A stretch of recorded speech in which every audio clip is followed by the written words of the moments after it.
का उल्टा चश्मा। अरे हाथी भाई, आइए आइए। पानी लेके आना जरा। हाँ हाँ बैठे, मैं लेके आता हूँ। बैठिए बैठिए, ये लीजिए। थैंक यू बड़े मास्टर, बैठो। हाँ हाँ, कहिए कैसे आना हुआ? मेंटेनेंस का चेक देने आया था बड़े मास्टर, ये लो। हाथी भाई आप भी कमाल करते हैं, मेंटेनेंस का चेक देने के लिए सीढ़ियां चढ़ के आने की क्या जरूरत थी? अरे मुझे बुला लिया होता है तो गोया को भेज देते। गोली घर पे था नहीं और मैंने सोचा चलो इसी बहाने थोड़ी एक्सरसाइज हो जाएगी और माधवी भाभी के हाथ का कुछ खाने को मिल जाएगा। सॉरी हाथी भाई, लेकिन अभी माधवी घर पे नहीं है, वो बाहर गई है। क्या? तो इसका मतलब आज मुझे कुछ खाने को नहीं मिलेगा? तो होती तो भी नहीं मिलता। अरे भाई बड़े मास्टर ऐसा क्यों बोल रहे हो? माधवी भाभी तो जब भी मैं आता हूँ हमेशा कुछ ना कुछ खिलाती हैं, तो फिर आज क्यों नहीं खिलाती? अरे माधवी भाभी तो साक्षात अन्नपूर्णा है।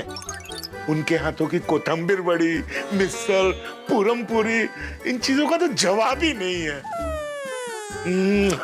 उनके हाथों का खाना एक बार खाओ तो बार बार खाने का मन करता है बड़े मास्टर। महाराष्ट्रियन खाना बनाने में माधवी भाभी की मास्टरी है। हाँ बड़े मास्टर, टीचर होके झूठ बोलते हो? मैंने क्या झूठ बोला? तुमने बोला माधवी भाभी घर पे नहीं है तो खाना कौन बना रहा है? ये ठीक बात नहीं है। माधवी भाभी, अरे अरे मेरी बात सुनो। माधवी भाभी, अरे हाथी भाई, माधवी भाभी, अरे हाथी भाई मैं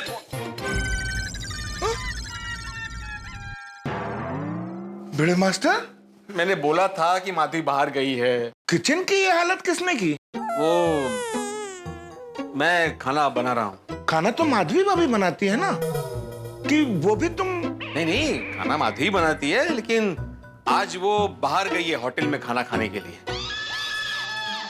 माधवी भाभी होटल में खाना खाने वाली है? वो भी अकेले? हाँ। और उन्होंने तुम्हारे लिए खाना भी नहीं बनाया?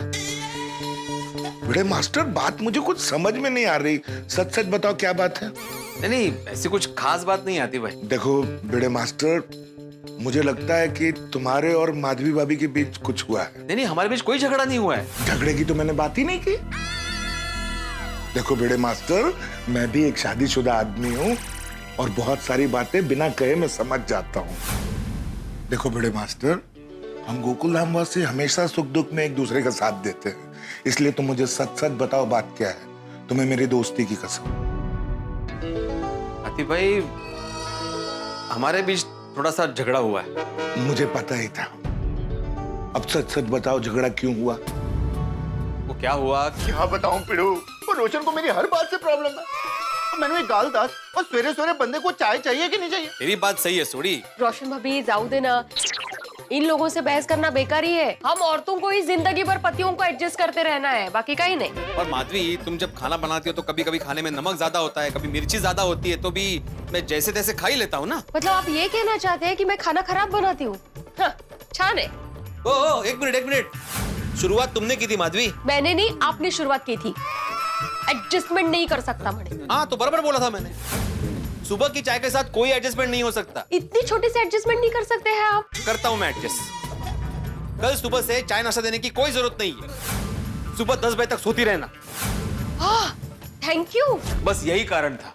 और वैसे भी झगड़ने के लिए किसी कारण की जरूरत पड़ती ही नहीं। बिल्कुल सही कहा आती भाई आपने। पत्नियों को झगड़ने के लिए ना कोई कारण की जरूरत ही नहीं होती, और अगर कारण पूछने जाओ ना तो पति का ही दोष निकालती। आदि भाई, आप तो डॉक्टर है, आपके पास पत्नियों के झगड़े का कोई इलाज है?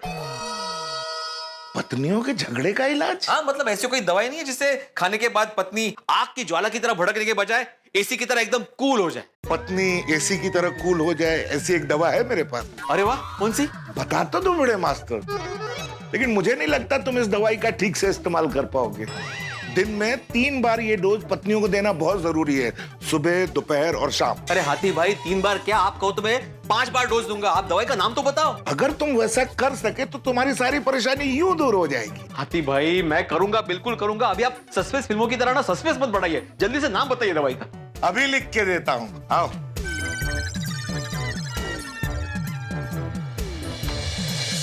ये लो बड़े मास्टर। सॉरी? हाँ, SORRY। इन 5 अक्षरों में इतनी ताकत है कि तुम आने वाले 7 जन्मों तक सुखी रह सकते हो। अगर तुम्हें ब्लड प्रेशर और डायबिटीज जैसी बीमारियों से बचना है तो अपनी पत्नी को रोज सॉरी बोलने की आदत डाल लो।